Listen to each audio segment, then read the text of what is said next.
For 600 years, one empire pulled off something no one expected. They fought nonstop against kings, crusaders, rebels, rival sultans, and rising European powers, and they didn't just survive it, they financed it. Somehow, an empire that lived in a constant state of war never went bankrupt. And that financial miracle is what makes the Ottoman Empire one of the most fascinating economic machines in history. Welcome to Legacy of Money, where we uncover how power really works and why history's biggest empires rose and fell not on the battlefield, but on the balance sheet. The Ottoman Empire lasted from 1299 to 1922, longer than Rome, longer than Britain, longer than most states the modern world calls successful. But their longevity isn't even the shocking part. The real mystery is how an empire that fought almost constantly didn't collapse under the cost of its own armies. Because battles don't bankrupt nations' budgets do, logistics do, leadership does. And the Ottomans figured that out centuries before Europe did. While European kingdoms poured cash into mercenaries and knights, the Ottomans built a military system that didn't drain the treasury, it paid for itself. But before that system makes sense, you have to understand what the Ottomans really were. Not turbans and domes. Not Janissaries swinging swords in movies. But an economic engine designed for expansion. They began as a small frontier principality in northwest Anatolia under Osman I, a warlord with a few thousand riders and perfect timing. The Byzantine Empire was crumbling, Mongol influence was fading, and Osman's warriors were in the exact spot where opportunity met chaos. Their early victories weren't just military wins. They were financial jackpots.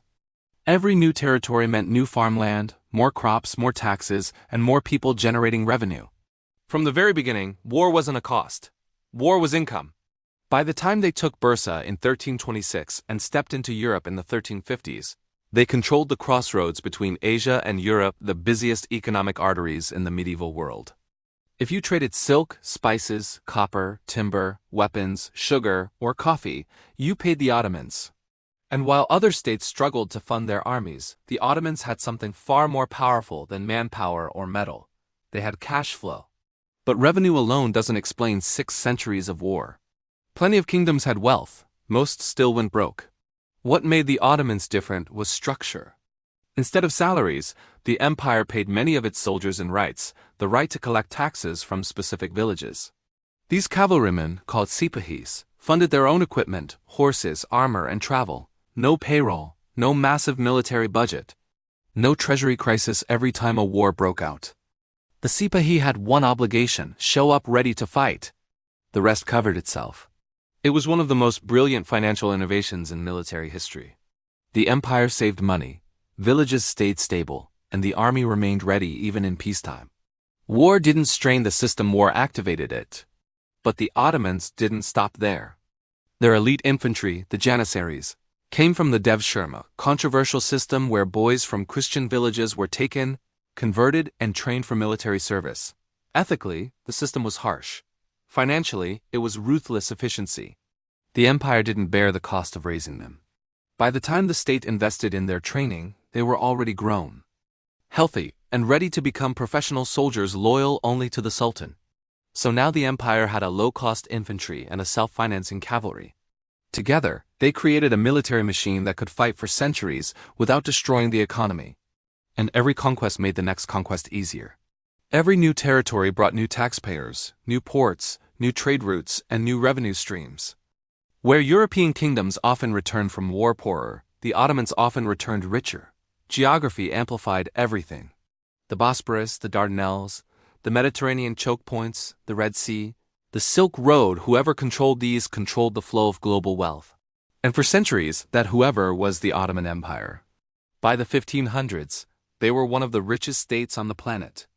They strengthened their revenue using state monopolies on essentials like salt, tobacco, coffee, and soap, early versions of modern national oil companies.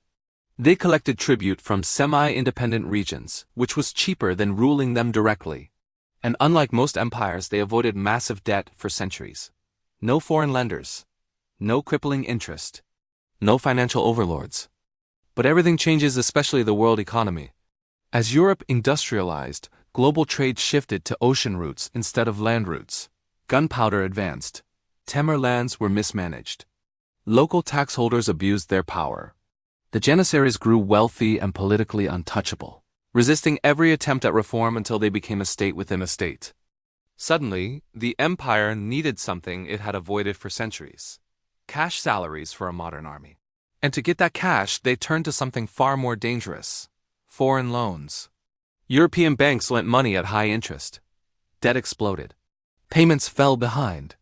And by 1881, European creditors seized control of Ottoman finances, a humiliating end for an empire once defined by fiscal discipline. It's a pattern as old as civilization. A great power rises on financial innovation, survives on discipline, declines when the system breaks, and collapses when debt takes over. Look around today, and you'll see the same systems in modern form. Government contractors replacing CPHs, shipping lanes replacing medieval trade routes, state oil giants acting like modern monopolies, wars fought for resources instead of territory, and nations drowning in debt the same way the Ottomans eventually did. History doesn't repeat, but its financial logic does. The Ottomans lasted 6 centuries because they understood money better than their rivals. They fell when that understanding disappeared. If this gave you a new way to see history, hit subscribe. Here on Legacy of Money, the past isn't just a story, it's a strategy.